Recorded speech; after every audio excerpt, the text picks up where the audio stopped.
For those of you who don't know, I'm not Cammie Sands. Unfortunately, Cammie had, Cammie had hip surgery, and she thought she could go out dancing afterwards. My name is Diane Largeman, by the way.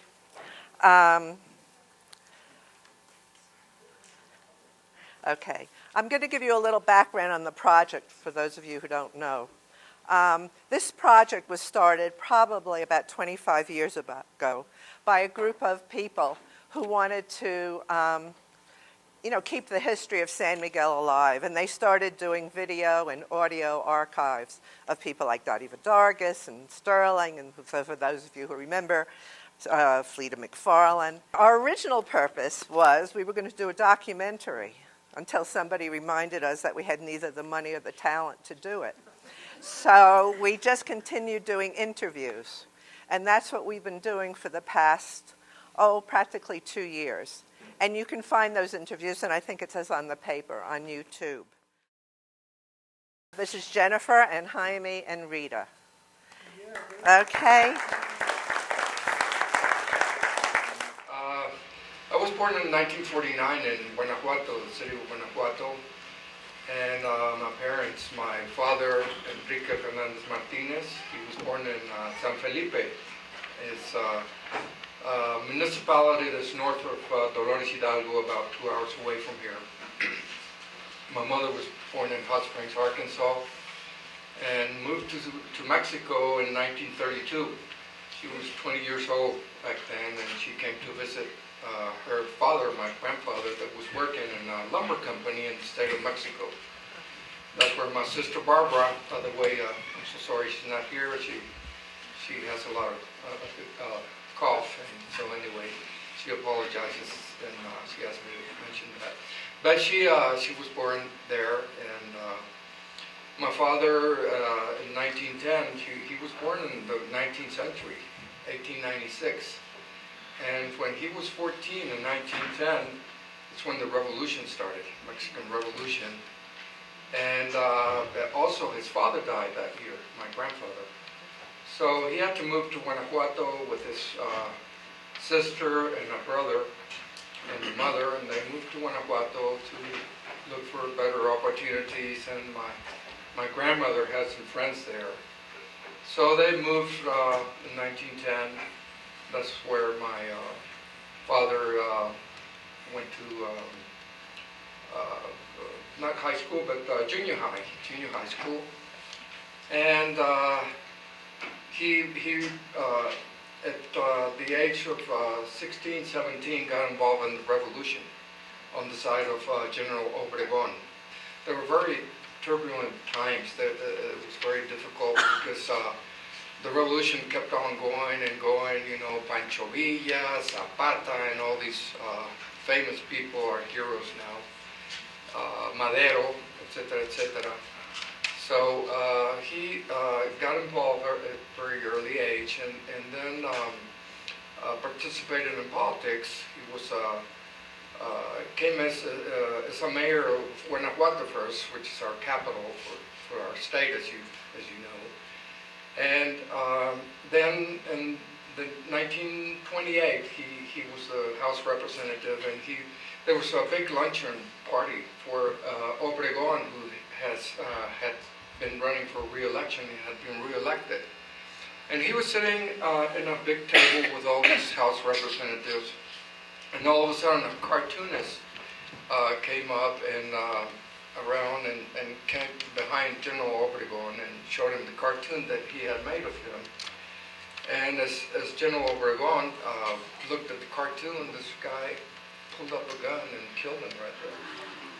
And my father was sitting 3 seats away. And so my father and some of the House representatives at that time had guns, most of them carried guns, etc. So some of them pulled out their guns and were going to shoot him. And my father, together with another House representative, said, no, don't do that. Let's wait and find out who's behind all this. And he became governor of the state of Guanajuato in 1935. And he finished a term that he came as an intern. And then he was elected in 1939 and finished in 1943. he decided to retire, and he came to San Miguel in 1949.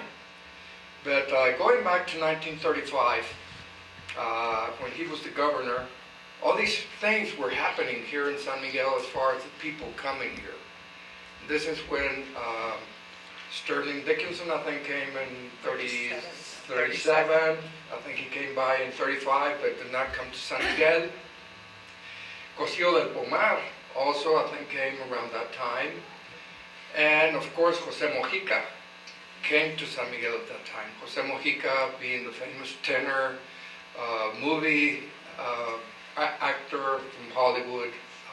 Would you tell him the house that he built? And the first thing he did when he came here was look for a house, because he wanted to bring his mother that lived in California, in Santa Monica. So this is why we have Villa Santa Monica here at the park. Rita, do you want to tell us when you came here and why you came here? Hi, my name is Rita Torlen. I'm an artist here. My mind isn't as romantic and historical. I just came here. I just finished with graduate school, and we wanted to move someplace, and so the travel agent sent us to all the beach towns. Who is us? My husband at the time, Nick Fry, Karen. So we went to the beach towns, and I practically ended up in the burn unit. I cannot take sun. So I said, well, that isn't going to work. So we went back to San Francisco, where we were living. I graduated from San Francisco Art Institute. And I was sitting there watching television one day, and I thought, what the heck is this? And somebody was doing an interview with, then I didn't know this man, Clifford Irving, who had written the book, or the alleged authorized version of the Howard Hughes. And he was about to go to jail for this. And so CBS, he was a pretty well-known guy. So CBS was interviewing him in the Jardine. I wasn't listening to what he said. I was looking at the Jardine, looking all around, wondering where in the world this place, because it wasn't a beach town. So when they said, you know, thank you very much from San Miguel de Allende, I wrote that down, made a reservation to come to San Miguel Allende, and I'll never forget the first day I showed up. Rita, what year was that? Do you remember? Year 1973. Okay. So we came over the hill from Dolores, because we had taken that highway and then split off, and I saw this beautiful town. I thought, what the world? You know, what is going on here? So we drove in, and we realized we had to get someplace to live. So I went to the then only English-speaking realtor in San Miguel, Jeanette Reynolds, whose husband wrote a series of science fiction books, and they were there because off of the royalties from the science fiction. So she asked me how much I wanted to pay. And I said, well, you know, I was in San Francisco and I was paying $400 a month. So I said, $400. And she looked at me and she said, oh boy. And I thought, how much does it cost to live in this town? She was like humming and hawing and on and on. She said, well, I have one place. So we went over, it's on the corner of Cuadrante and Cuna de Allende. And at that time it was called the Pink Palace. It is now a hotel called Casa Rosada. So I said, oh my God. So I walked in the entranceway and there's a big spiral staircase. I said, I'll take it. She said, no, this is the entrance. And I said, well, how many people live here? She said, nobody. It would just be you and your husband. It comes with 3 servants, and an orchard in the backyard, and guest houses. And I'm thinking, oh my God, what have I? And it was owned by Diego Rivera's daughter, Lupe, who was a friend of Frida, and she was a little girl and used to go over there and visit, and they used to cook together. She subsequently wrote books on the recipes of Frida Kahlo. So here I am in this place, and it's filled with French antiques. You might remember that Mexico was under the control of the French until they shot everybody. So the place was just packed with these wonderful French antiques. None of Diego's work, unfortunately, but many other Mexican artists. And I thought, what am I doing here? You know, so I told everybody to try to come and visit me in San Miguel, but they didn't want to go there because they were afraid, you know. So I said, okay, I'll live in the palace all by myself, or with my husband. You know, it's not a problem. So that's how I came to live in that place, and I ended up living in there for 4 years. But in the meantime, I didn't even know there was an Instituto. So the first thing, Excuse me, was it $400 a week or $400? $400 a month. Yeah. And it's a hotel now. So yes, it's been developed, and they offered it to me for $60,000 to buy the place. And you know, I had been living in there for a while, and if you stood on a certain place in the kitchen, you got an electric shock. You know, when it rained, all the teacups filled up with water. So I said, you know, I just don't think I have the money to restore it in its appropriate way. So off I went eventually to New York after I lived here. But the very first thing I did was go to the Instituto, and I met Barbara Dobroganis and this guy. He was a teenager at that time, and a real cutie pie, but kind of a little travieso. Anyway, so I'm about 5 years older than him, so I thought I was the adult, you know. So Barbara said, well, I said, I'd like to have a job here. I mean, why not, you know? So she said, okay. And she said, what do you do? And I said, I'm a painter and a sculptor. So Pinto, I don't remember his first name. What was James. James Pinto, of course. Yeah. Took one look at these paintings of these great big Mexican wrestlers and said, no, we don't want those great big paintings here, because he painted great big paintings. So I said, okay, what else do you have? So Barbara said, advanced jewelry techniques, cloisonne. And I said, yeah, I can do that. Then I thought, what is it? You know, so I sent away to Dover Books or someplace and got a book on how to do cloisonne. So I said, I went to the border and got all the equipment and everything we taught for a couple of years, cloisonne and advanced jewelry techniques, because I was a jeweler before I became a sculptor. It was my father's opinion that when your jewelry became too big to wear, you were automatically a sculptor. So I became a sculptor, and I started working with Jesus Mendez because I didn't have a studio. That's another voice from the past, and I'm sure a lot of people remember him. He taught sculpture at the Instituto for about 100 years. So, and he was really good, and he had a foundry, and that's what I was interested in. That's how I became a bronze caster. So after about 4 years of this, I realized that I really had to make a living. You know, I had had some money, and my husband had inherited a little bit of money. But after 4 years, we were bust. So we said, okay, we have to act right and go get a job. So at that point, we moved to New York City, and I became a scenic artist. But I always had a house here. And I kept coming back because everybody down here had great big houses. And they didn't know what to do with them. So they said, please come and visit me, please. And I said, well, I don't want to impose. They said, no, really. I stayed with a woman named Susan Smith, who was the head of the Audubon, and a lot of other things. Finally she was involved in the Save the Rio Baja. Save the Rio Baja. And she became my best friend, and we traveled all over Mexico. And I lived in Greenpoint. We pioneered Greenpoint in New York City. And I had a place here. And I would spend 6 months in New York and 6 months in San Miguel. And that's how I came to live here forever, it seems like. I'm practically the only longest surviving artist, of course, with the exception of Dan Ruford, who came before I did by 3 years. I thought I saw him riding in the first time but he had been here before. And he's just like this guy on a Harley with long hair, and I went, oh, who's that? You know, so that's how I got to know Dan Ruford. And Tom was here, and a few people, and we became the sort of the underbelly of the downtown crowd. Can we save that and build up the suspense? And ask Jennifer how she got here? Okay, do you want to talk? Yeah, build up the suspense, you know. Oh, but do you want me to go? Let Jennifer Okay. tell All how right, she got here. And then I've got a lot more to tell, but let Okay. Jennifer talk. I came in 1966. I was living in New York City and going to the Art Students League. And my roommate was working at Lord & Taylor. And she found this brochure one day in her office, and it was for the Instituto Allende. And so she said, you know, let's go down for a year. So we got rid of the apartment, and we did a little test run first. We went to Acapulco, Tasco, and Mexico City. So we liked Mexico. So we came in June of '66, and we had made arrangements to stay at the Instituto. We stayed in these little houses in back of the hotel that Barbara owned, called the Chicken Coops. And they were really kind of funky. So from there, we moved into Nell's apartment, before it was Nell's apartment. And we went to sign up for our classes, and there were lots of classes. Lillian Bergenstein, Dottie Vidargas' mother, taught ornithology. There was someone named Bob something who taught weaving, and I took weaving. Fred Samuelson, Sylvia's husband, taught painting, and I took that. Was it Dr. Olsina who taught a history of Mexico class, and I took that for a day or two. He told us to read Bernal Diaz, and I did that. And but my really love was photography, and so I took photography with George Honduras, who is also from South Carolina, like I am.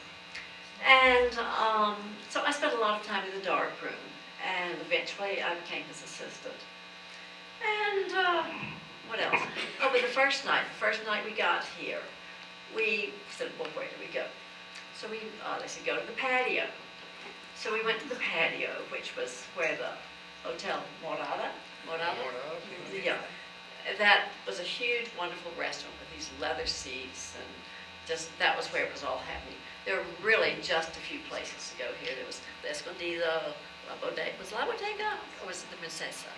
La Bodega before. La Bodega. And the Fragua hadn't happened yet. And the patio. And the terraza, which you go to get a sandwich or something. And the cucaracha.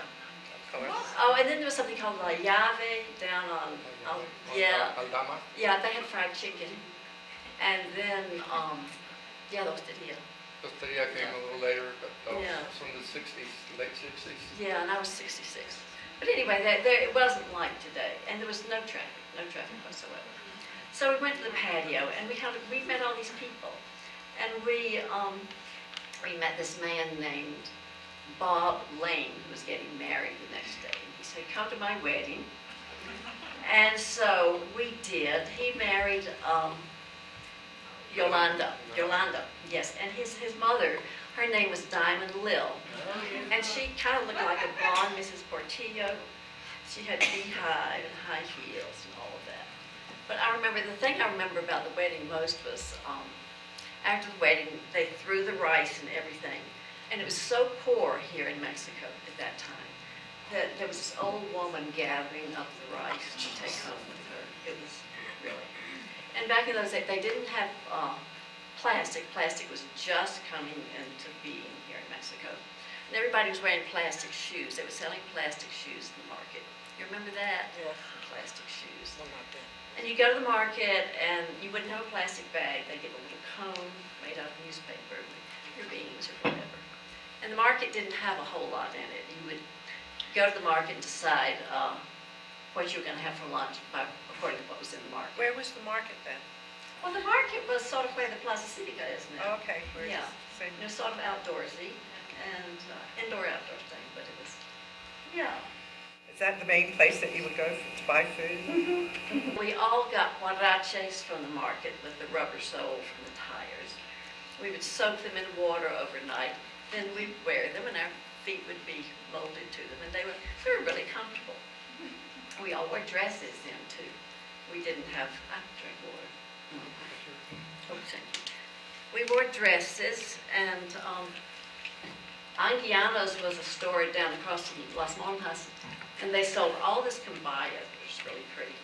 And so we would have the dressmakers make our dresses. We'd rip a picture out of a magazine or something.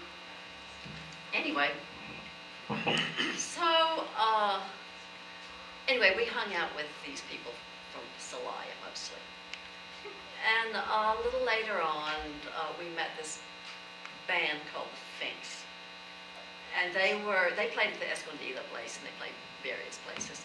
One of the members was Eric Schooler, who's John Schooler's brother. And Eric had polio, and he was in a wheelchair, but he played the guitar nicely. I think people in the back are having Oh, trouble. I'm sorry.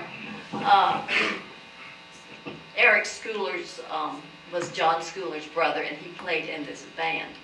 And in that band was this person who played the harmonica, who became my husband about a year later. And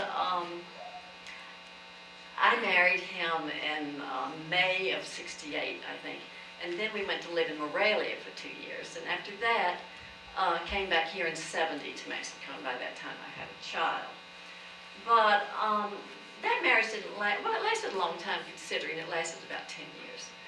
And I had 2 children, but he had a mantra, and it was, life is not a party. And so it wasn't as much fun after, anyway, what else did I write down? Can I ask Yeah, please ask me something. about how the and for all of you, you know, how the cultures mixed, the foreigners with the Mexicans. Well, we mix very well with the young men who Celaya. Oh, obviously. That's who we spend all our time with, basically. We were part of the downtown crowd. Tom Frazee and Danny Ruford and the man, Scott Mahorick, who had the Poncho and Lefties. Poncho and Lefties was sort of the thing. But at 7 o'clock, everybody was at the Frog because nobody had phones. I had a phone because I was living in the mansion of San Miguel. But everybody else was living in normal houses, and they didn't have phones. So if you wanted to meet somebody, everybody showed up.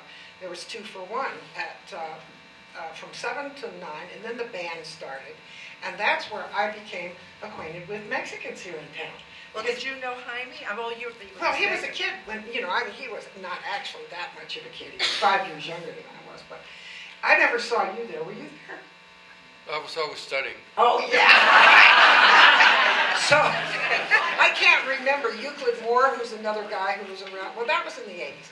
The earliest part, there weren't a whole lot when I first came in '73, but I was here for so long I kind of forget about the unfolding.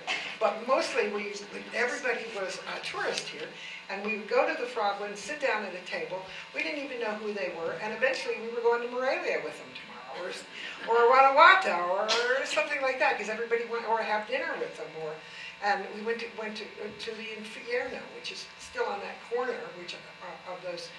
On Mesones, and I don't even know the name of that little street. It's like a half a block long. So I ended up painting, in the Pink Palace, I ended up painting a series of wrestling paintings, because across the street from the Instituto was, believe it or not, which is now a hardware store, a wrestling gym for lucha libre. So I used to use them for models, and but I had a problem. When I invited them, they didn't realize that they didn't know what a model was. So when I invited them to my house, they thought I wanted something else. So I said, okay. We're having there's a failure to communicate here. So I looked around, and the guy is still here in town. I can't even remember his name. He was an American, and I used him, even though he was too long-limbed, I kind of compacted him and used him for the model for all of the lucha libre stars at the time, Paraguayo, and I don't know, El Santo, they were all fighting, and I used to paint those guys because I just thought that was the weirdest thing I'd ever seen. It was really a morality play. It was if you were a Santo, that meant you were on the light side, and so they would have you fight the Black Devil, or I don't know, there was a million of these guys, and they always paired them like that. So it was, again, if you scratch very far in the Mexican community, there's always a fight of good against evil. It seems like that's what San Miguel is. He's a saint who's fighting the devil, good against evil. Sometimes it's kind of like bullfighting. Sometimes the bull wins, and sometimes the matador wins. So it's not always a foregone conclusion who's going to win. These people took it so seriously. I mean, these older ladies were crying and waving their arms and, praying and everything. I said, this is just too good to be true. So I ended up painting that for about 5 years before I moved to New York. I wanted to say about the underbelly. It wasn't really until I moved back full-time from New York and had the place both ways that the underbelly of the downtown crowd. We were very travieso, all of us. And I don't have stories like Jaime had of the governor and all of these stories. No. We weren't into that. Maybe we should do a separate one on that. We were party animals, and we went out every night, and danced and sang and drank beer and God knows what all. And it was really fun. And then, of course, I had to grow up and face the facts of reality. But that was a lesson hard learned. I hated that. But I kind of delayed my growing up for a number of years. I had no children, and I was footloose and fancy-free. Then I met Keith Keller.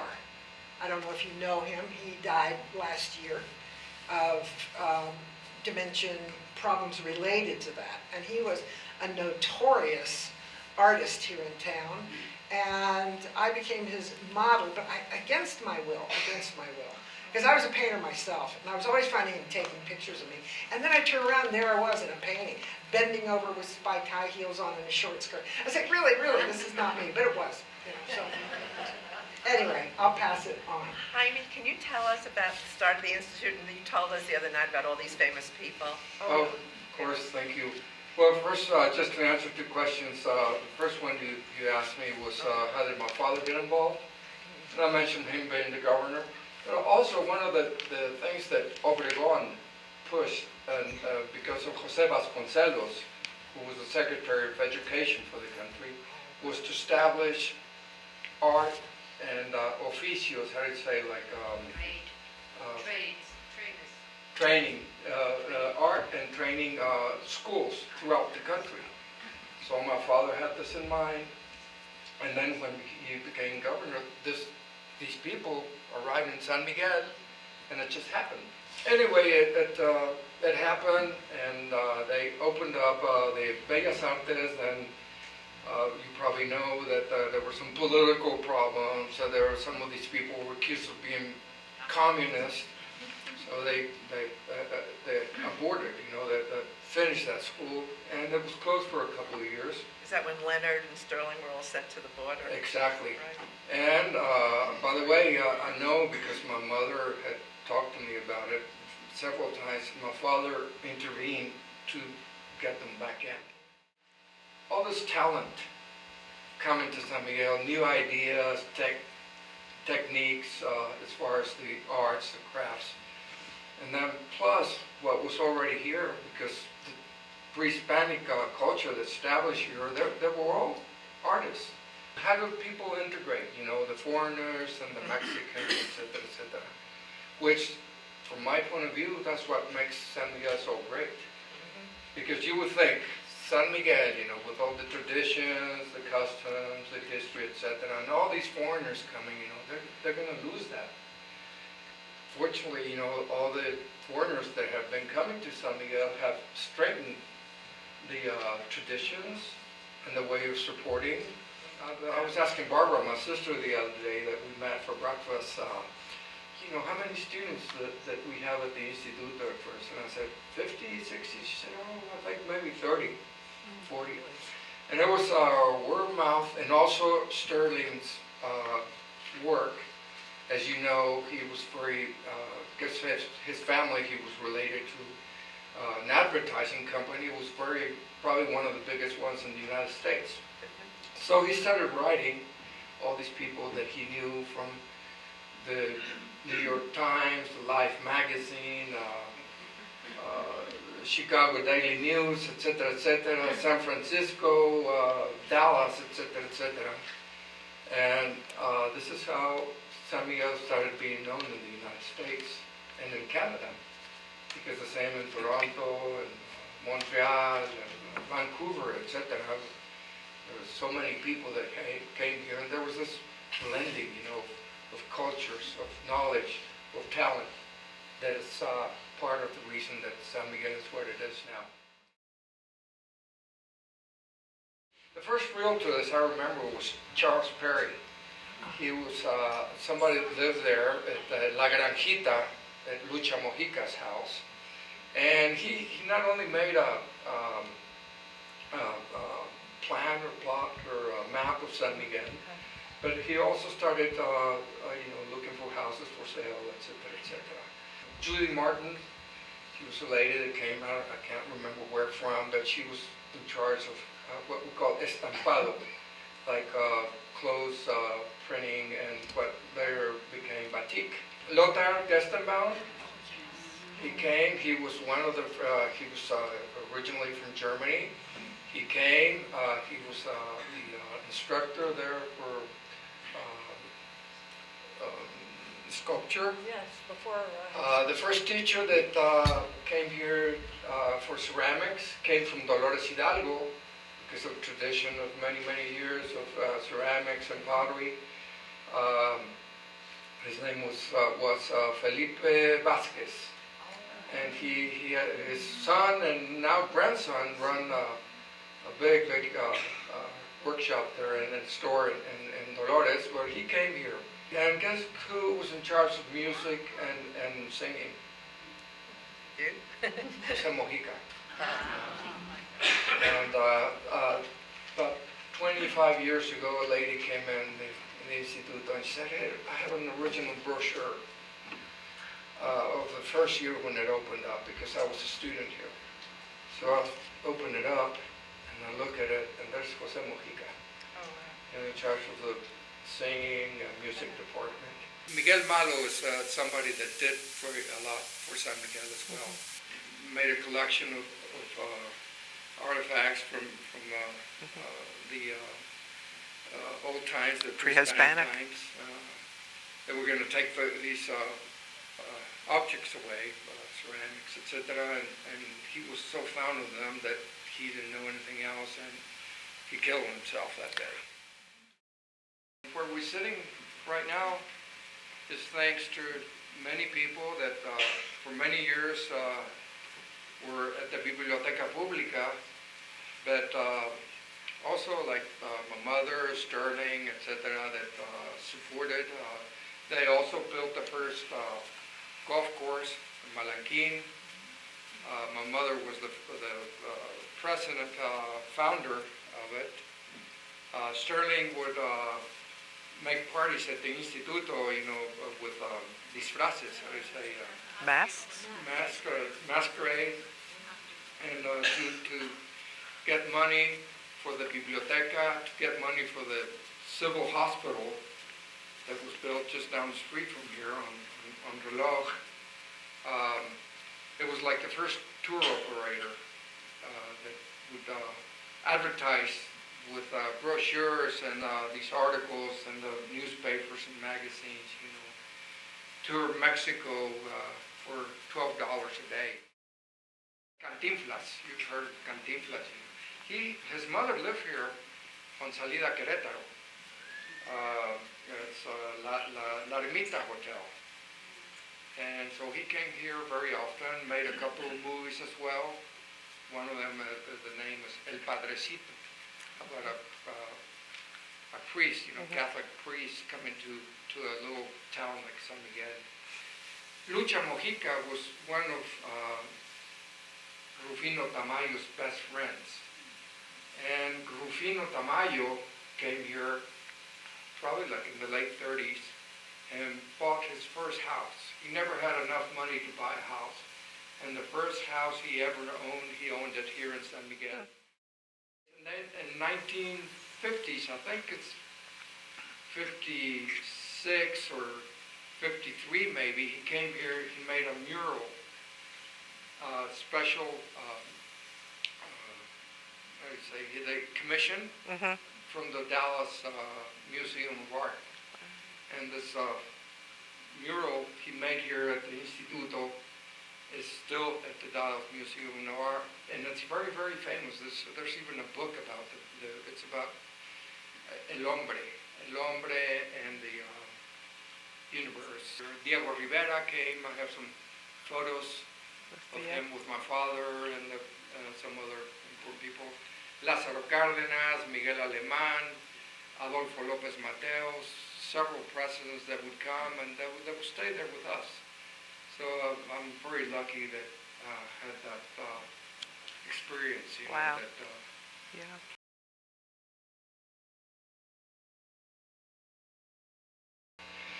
I mentioned Angela Peralta. Let me tell you, when I was a kid, for 1 peso, you would go on Tuesdays, you could get 3 movies for 1 peso. And you would get, the best ones was for Tarzan. of course, Superman, and of course sometimes Walt Disney. So it just going back to for 1 peso, and it was just packed, the odors, like human odors all around, and you have to exit for a few minutes during the movies just to get fresh air, and again. Is that at the Aldama? At the Angela Peralta. Oh. That was the movie house. Okay. When I grew up, but before, and that was also used as a theater. And this is where Mojica and Pedro Vargas and all these very famous people came. Mario Lanza, remember the opera singer? He made a movie here also. Anthony Quinn later, so many other people. So when Jason Robards went to the Teatro, he hung out with some of the people here. He went to the Teatro, and I got a very nice photograph of him. We very timidly went up and said, "Oh, could we take a picture?" And he did this really nice pose with the cigarette smoke coming up. very. A friend of mine invited me to Morelia for a bullfight because he breeds brave bulls. So we go there. He says, "By the way, we're invited for lunch. This really wealthy person that invited us for lunch, and he has the best collection of bullfighting art, meaning paintings, sculptures, lithos, etc., all related with the theme of bullfighting." So I arrived there, and first of all, Goya, Dali, it just goes on and on and on. It went on. At the end, there was Dali, Picasso, etc. And at the very end, I see a cartoon of Goofy bullfighting. And I said, "Guys, what's Goofy doing here, bullfighting?" And I remember being a kid, seeing Goofy. Most of you probably saw him in a bull ring. But I never thought that Walt Disney got the idea of Goofy bullfighting here in San Miguel till I saw that cartoon. So I go up and I said it was dedicated to Pepe Ortiz. I said, "To my good friend Pepe Ortiz, with all my thank you, all my gracias, during the filming of the Little South Wall." Walt Disney. We were going to the bullfights, and it was a noviada, or is it noviado? I don't know, one of those, yeah. And that means that they were beginning bullfighters. Well, everybody was very, very serious about the bullfights. Not the Americans, because they were just like horrified, but they were like looking between their fingers and everything. But this was a pretty hilarious situation. The bulls were small, and the guys didn't have the suit of lights or anything. They came out with sort of a bedspread, hoping they wouldn't get killed. So this one guy was fighting over in the bullfight here in San Miguel, and he could not kill the bull. This is a very bad thing in Mexico. You can't kill the bull. So, he tried, and I was going, "Oh my God, this is going to be my last bullfight, this poor bull, So at that time, most of the men had guns. They had in their boot, a lot of times they had guns. So I thought, one guy jumped down into the ring and shot the bull between the eyes. The bull fell. Then everybody started chasing this poor matador, this would-be matador. They chased him all the way to the Jardín and they lost him.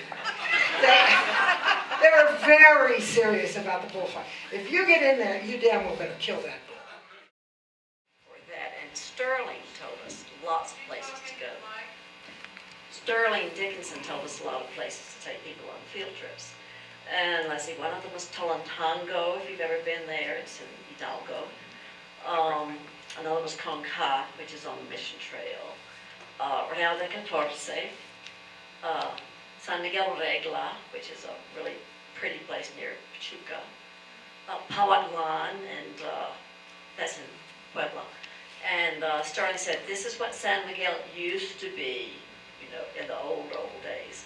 And I was there a couple of years ago, and it still is. Pauatlan is a really beautiful place. They grow coffee, and not too far is a place called San Pablito where they make the amate bark paper. So, yeah, and the Otomi Indians are there, and they do the pounding of the paper. They peel the bark from a fig tree. Is that when you got interested in collecting the I've collected all my life something or other. will you tell people about your museum? I do. I have a museum out at near Totonilco. It's in a little town called Montecillo de la Milpa, and it's a folk art museum, and it has a lot. It has a whole eclectic sort of collection. There, heavy on pottery. There's a lot of retablos, exvotos, and milagros, and religious type of art. I have a really large collection of foto esculturas, if you know what that is. It's a type of photograph they did of a portrait of people that they did back in the 30s, 40s, and 50s, and it's on wood behind glass. It's sort of lifelike, altar-like looking. And it's open by appointment, and I'll open it anytime anyone wants to see it and give you a tour. When you were a student at the Instituto, was your social life centered around the Instituto? Well, some of it was with some of the students there, and but we mostly went. It was around home and stuff at night. We partied at night, and we go to Tablada, and we sometimes rent horses, and go other towns, go to Guanajuato, go to various places. But we didn't hang out at the Instituto except for our classes mostly. But I hung out in the dark room. I wasn't a historian or anything. I just came down and have fun. And I had a lot of fun. But there was, in terms of the mixing of Mexicans, at that time, there was a place called Hoja Seca. It was down on Menendez Macias, I believe. And it was a Lebanese place. And there was a real Lebanese presence in San Miguel. I understand that the Lebanese came over here when the Lebanese Catholics were run out in the 50s or the 40s. Do you know anything about that? Yeah. Well, anyway, they were here. And you always tell them because they were much bigger than the Mexicans, but they looked just like them.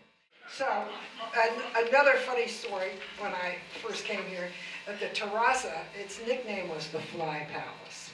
And it had these big windows and there were flies. There was a whole family of little boys. They probably went to, the University of Guanajuato with the money they made, and they sold these little things. They were a pecan, and they made you remember these guys, everybody. They were a fixture. They had this little nose, and they had the little feet of the thing, and they would go and catch one of these flies, and they put it in, and they plug it up with the nose, and so they go around and sell it for like a peso. I think they must have sold 1 million of those things. And because when they handed them to the Americans, the tourists, everything was wiggling because the fly was walking around it. We would get up at like 4:30 in the morning, sometimes go to 5 o'clock mass at La Parroquia. We'd bring our shotguns. We'd bring like our mochila, something to carry a sandwich or something, or some tacos back then. And these 15, 20 people would arrive to La Parroquia and would leave the shotguns outside La Parroquia. We'd leave them against La Parroquia, and we'd go in for mass. We'd come out, everything was there, all the guns, and we'd take a Flecha Amarilla, which was a bus that went to Dolores Hidalgo, Celaya, Guanajuato, called Flecha Amarilla, that back then we used to call them Fiebre Amarilla. Yellow fever. Oh. They were deadly to take one because chickens and goats, people coming from the rural communities coming to San Miguel on Sundays, of course. They would come and do their shopping and go back to their rural communities. And then we'd go hunting all day, there was no water, there was just we'd drink water at a creek when there was a creek. Clean water. Maybe in the summer, but we returned with the big jackrabbits, hanging on our belts. I was too small to carry them, but my friends carried them for me. Full of blood, the pants, and then we'd get on the Flecha Amarilla and come back to San Miguel, and nobody thought anything of it. Father Mercadillo was a a priest, came here to San Miguel, and then became the parish priest of the Archangel Parish Church. And there was this transition during that time. Because before, the state, the government was, fighting the church, 20, 30 years, the Cristero War was going on. But like in the 1942, to be more precise, is when the celebration for the anniversary of the founding of the arrival of the Spaniards to San Miguel. And for the first time publicly, the state or government representatives were on the streets, together with the bishop and all the clergy of the state of Guanajuato. I remember in Bellas Artes, when I was a kid, my father used to have these gatherings of people that were related to politics, and they'd have big luncheon party. And in some of those parties, there were political support to different people. Father Mercadillo was there present, and he even spoke at these meetings. One time my parents were accused also of being communist. My father was a socialist, with Obregón and Cárdenas and all these people. And I guess it must have been in the 60s, because I remember I couldn't sleep at night. And my mother and my father were really worried, because San Miguelenses were accusing them of being communists. So my mother went and talked to Father Mercadillo, and Father Mercadillo ended that. He said they're not communists, and everything was fine. My mother married my father, divorced Barbara's father, and when they were living in Irapuato, later on, like in the 40s, married my father and moved to San Miguel when my father retired from politics, and got together with the same friends that they've known for many, many years here in San Miguel. That's when they opened up the Instituto. But she was a beautiful lady that loved her family, loved her friends. But she was tough as far as business. And she got up every morning, and by 8:30 was in the office. They opened up the office at 9 o'clock. Nell was a force of nature. I mean, I don't know if he can really talk about his mom like this, but she was a beauty. And I was just entranced with this woman. Who is this woman? And she had so much personal power. I mean, I didn't know about her ulcers, but, Maybe you caused them. So much personal power. And I was just new at the Instituto, and she said, look, if you get in trouble, you don't go to the cops, you come back to me. Oh, okay. I mean, I don't know if you can say that about your mom, but she said, I'll fix it, or I'll deal with it. Don't mess around with anything. I'm the one who's here to do this. And one time I was walking down Zacateras, and Barbara, his sister, who was also an incredible beauty in her day, and her mother were walking down, and people were literally twisting their neck off at these two blondes walking down the street. And I didn't really know that was, I hadn't put it together yet. This was before I came to apply for a job at the Instituto. And I thought, who are these blonde women? And they just had a way about them. They were completely unique, and I remember Nell forever. I can't imagine why someone hasn't written a book about Nell. She was a character. And, well, you know more than I do about Nell, but you saw her through the eyes of a son. As a son, I saw her as a phenomenon when I came here. And I had never seen anybody like that, so beautiful and so self-assured. She sort of became my idol. She was tough, but not in a bad way. She just knew what she was doing. This is what was happening. She was in charge. It's my way or the highway. And I said, okay, I'll take your way. Did you have? She ran a school with an iron fist. I mean, in the background, she had an iron fist thing, and she